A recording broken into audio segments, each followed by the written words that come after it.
AI isn't the shortcut you think it is, but it's also not the threat you're afraid of.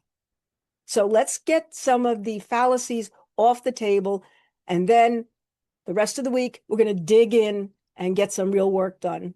But first, we have to have our heads on straight about what AI is and what it isn't. So let's start with naming the fear. Fallacy number one. AI is going to replace me. It's going to replace my business. Nonsense. AI is your partner if that's what you want it to be. You can embrace it and make yourself irreplaceable if you choose to. AI does not replace expertise. It replaces the blank page. Fallacy number two. I'm too old for this. I cannot handle learning this kind of tech. That's simply not true. I have worked with students from the age of 10, so you can never be too young. And I've worked with clients in their 90s. It's about being willing to open your mind and learn and having the right mentor. When I hit walls and was ready to give up because I said, I just can't do this, even with my tech background, 46 years and still going of teaching technology, and I found digital marketing hard. I get it. But I found mentors who knew more than I did, knew how to help me figure things out, and would not let me give up. And that's what I'm trying to be for everyone else. Fallacy number three. It's cheating. It's going to steal me and my voice. Not if you don't let it. You figure out how to hold on to who you are by giving it to AI. Tell it everything it needs to know about you. And then you decide, how do I want to use it? Do I want it let it write everything for me? That's fine. I don't recommend it because that is how your voice suddenly drifts off. But you can have it give you a structure, a concept, something to work from, and then you can re-edit that. You can write it yourself and then ask AI like you would if you were writing a book. I know, I've been a professional author for a very long time. There was always someone who had to read my articles for the New York Times, who had to read my books and help me edit them, give me another voice to hear. That's what AI can be. It can be your editing partner. And you can also just say, look, you know so much about me, make sure it does, and then say, write it for me in my voice. Here's the structure, here are the ideas I want you to include. And then you look at it, and here's the nice thing. You can say yes, no, or maybe. AI is not going to reach through the computer screen and grab your keyboard. So we need to just take that off the table as an excuse. It will be who and what you need it to be. And everybody can use support and a partner. And that's what it will be if you train it properly. So let's look at the reality.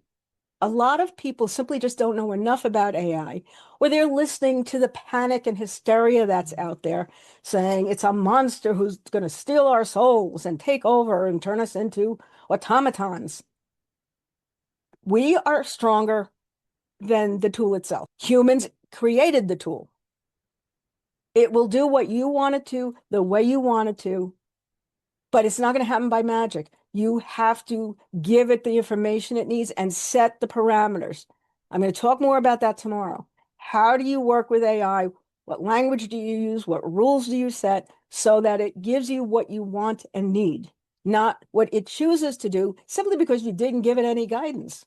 If you had a child and you said, go do such and such, but you didn't tell them how to do it, they would do it as best they could and it would be a disaster, right? That's what happens with AI. If we don't give it what it needs to know and set the boundaries, who's in charge, who makes these decisions, how do you want it to operate? It will do what you ask it to do. So what exactly should AI be doing for you and your business? Well, anything you need it to be, except it does not come up with independent thought. A lot of people don't realize that. AI is what they call a curator. It goes out onto the internet, gathers every piece of information it can find, which is incredibly valuable. It's a researcher on steroids. It's an editor. It's a thinker, a strategizer, a structure builder. It now even it'll build apps for you. It's whatever you need it to be, but you have to set the rules. And you have to decide, how much do I want to give up of my part in this versus how much do I want AI to do for me? And you work it out like a partnership. There are going to be bumps in the road. I have actually found myself yelling at my AI system. But when I stepped back and look at it, I thought, you know what? I don't think I gave it enough what it needed. Now, let's get real. I'm going to give you 4 examples of things AI should be doing for you.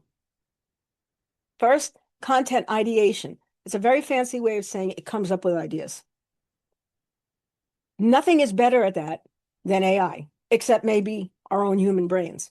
But there are times where we're tired, we're unfocused, or we're just stuck. This is the little nudge, the little push that we need. And it's an idea bank. Why wouldn't we use this? We're not asking it to think for us. We're asking it to give us ideas and concepts and suggestions we wouldn't have thought of on our own. That simple and that helpful. Example number 2, customer research. AI doesn't always get it right. I'll be first to admit that. Sometimes they do misunderstand the marketplace because it keeps changing so fast. Keep that in mind always when you're working with AI. It could actually fall behind and not understand. I've had this happen. It gave me this whole outline of an approach that I should take with my social media, except I had to tell it, I'm so sorry to let you know this, but I did that 6 months ago, and it doesn't work anymore. The market has changed. Beware of that. And it's hard to keep up with it. That's why I get involved with communities and events and whatnot, where people are talking about what is happening right now, because every day something about digital marketing shifts. That's the unhappy truth. But what it can do is look at statistics and give you information about this is what has been happening. That is what is happening in regard to the way people make purchases online. They get involved in programs, whatever it is you want them to do, the kind of coaches they're looking for. That's invaluable research. And I'll give you a little tip. Perplexity is fantastic at that. You want research, it's going to dig and find everything you would want and more. Number 3, editing and refining your own voice. This is where I'm a Claude girl.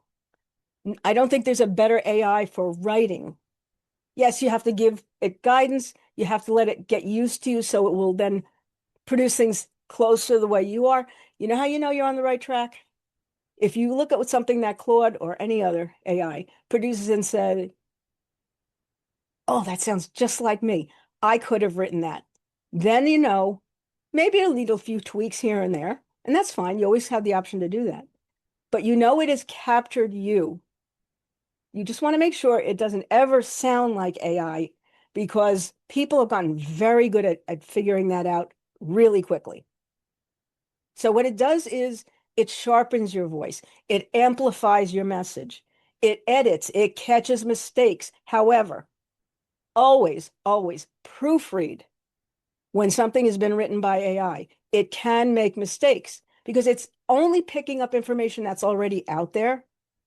And I know it's not human, but it can make human mistakes, especially if you're generating images, something like that. I have seen so many misspellings. I'm sure you have too.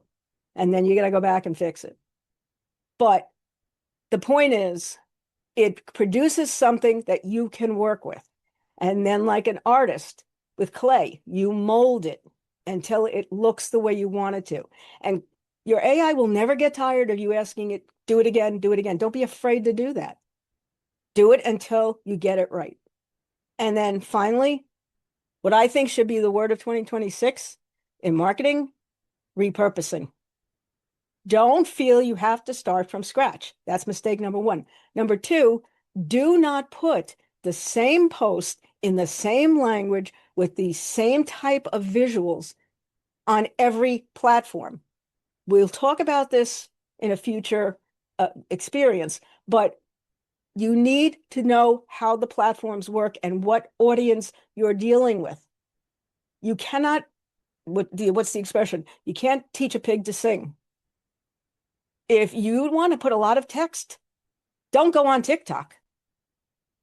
If you want to have these razzle dazzle, over the top videos, don't put it on LinkedIn. Those are not the right audiences for it. But you don't have to keep completely redoing the content and the images. You can just go to your AI system and say, here it is. Give me a version for each of the following platforms. I do it all the time. It saves an enormous amount of effort. Why not do it that way? That way you can say, my messaging is consistent, but I am pleasing that platform's audience. And obviously, you'll get more clicks and hopefully likes and follows and shares and all those other good things. So for every good learning experience, you should have a takeaway. What is your takeaway today? Be flexible, be open-minded, stop hating on AI because someone somewhere in the media told you should be, scared to death. Don't go crawling in a hole and saying, oh my God, AI is coming for me. Be a warrior. That's why I created this, and I'm calling it the way of the digital warrior. It's based on my 20 plus years as a martial arts practitioner and instructor. I started with all the fears and hesitations. At the age of 49, I started martial arts because I was looking for a solution to the fact that I had gained weight. I, was out of shape. I was having all kinds of pains and aches in my body. It was a long, hard process. I'm not going to lie to you. We're on a journey if you decide to work with me, or you decide to even just to follow these videos, which is great. One step at a time, one skill at a time, overcoming my fears and hesitations and finding the inner strength. That's what a warrior does. It's not that they're not afraid, it's that they push past it and accomplish the goal they've set. Now, starting tomorrow, we're going to talk about how do you actually dig in and work with AI. We're going to go over how you pick the tools, what tools for what job, everything you would want to know to be comfortable and ready to move forward and have an incredibly positive partnership with this system. I hope I'll see you then.